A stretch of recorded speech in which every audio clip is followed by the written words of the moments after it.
Now that I give you the analysis of the races to watch and what could determine it, let's bring in John Dick, CivicScience. It's great to have you, brother. Thank you so much. Good to see you, Christopher. Good to be back. Thank you for doing this.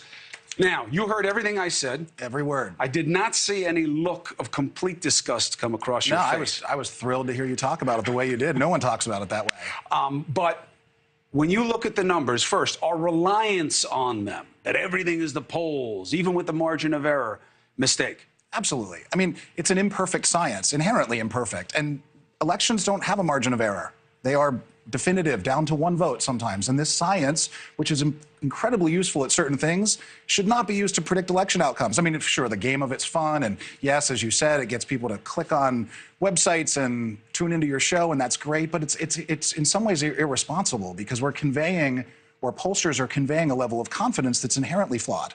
And as you said, when it influences whether people choose to vote or who they vote for, that's not what survey science was built to do.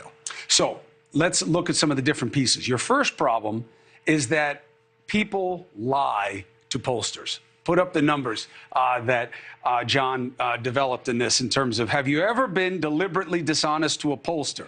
Yes, I have, 11%. Now, we talked about this. I talk to John a lot, by the way, because you got to have smart people around you in this business so you can know you understand what you don't know.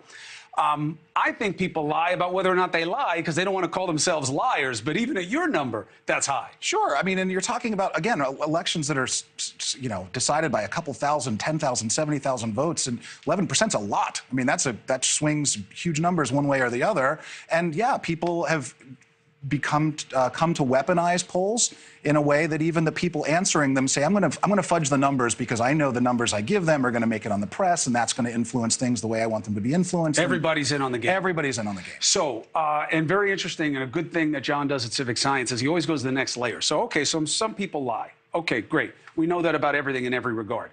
But then there's the better question that he asks, which is, do you never answer political pollsters? And you see a very uneven distribution here, which can tell you why pollsters tend to get Republican outcomes wrong. Sure. Yeah, and look, this is a relatively new phenomenon. What happened in 2016 really tarnished political polling, particularly in the eyes of Republicans, because they went from, okay, we all thought Trump was going to lose, to he won, and the polling was wrong. But it wasn't just wrong because maybe the science was imperfect, but it was nefarious, or there was some deep state conspiracy that we're going to make the poll numbers look one way because it's going to affect the election outcome. And now we've watched the cascading effect of that change the way, or reduce the way that Republicans even participate in opinion research.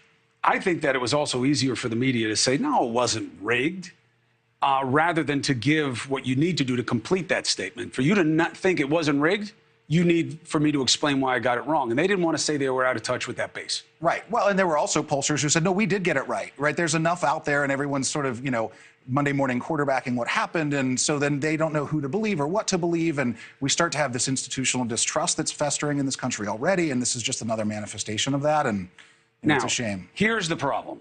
Now we have this paradox, these two things that clash with each other. People don't trust polls, right? Look at the numbers. How confident are you in the results of political polls you see in the news? Very confident, 5%. That's the same level of confidence I have about whether or not I can still dunk a basketball.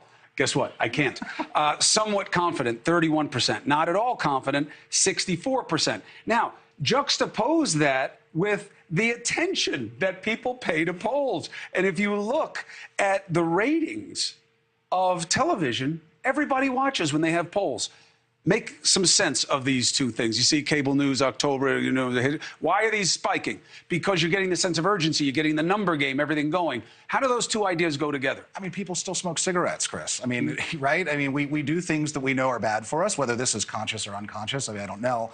But they are eye candy. As you said, they give us a sense of hope or fear. We're riveted by them, and we want to know, we want to predict the future because it makes us feel better about our lives. But again, we're dealing with an imperfect science here. And people should lack a certain confidence in, well, I think there's a lot of confidence to be had in survey research, opinion research done right. You better, you do it. Absolutely. But we're also not overstating the precision of it when it comes down to predicting something down to a few thousand votes. It's just, it's a field of science was not built to be that precise. And that's why I want you to be part of the family here and to come in and give us a sense of where the majority is, the people who are on the fringes, who are desperate to talk to pollsters and are driving things on social media, because social media is not reality. Brother, thank you for doing this. My pleasure. We'll do it again. See you again. As John has the good ideas, he'll call and he'll talk to me and he'll say, boy, is this getting wrong out there? And he'll come back on and make it right. Thank you very much.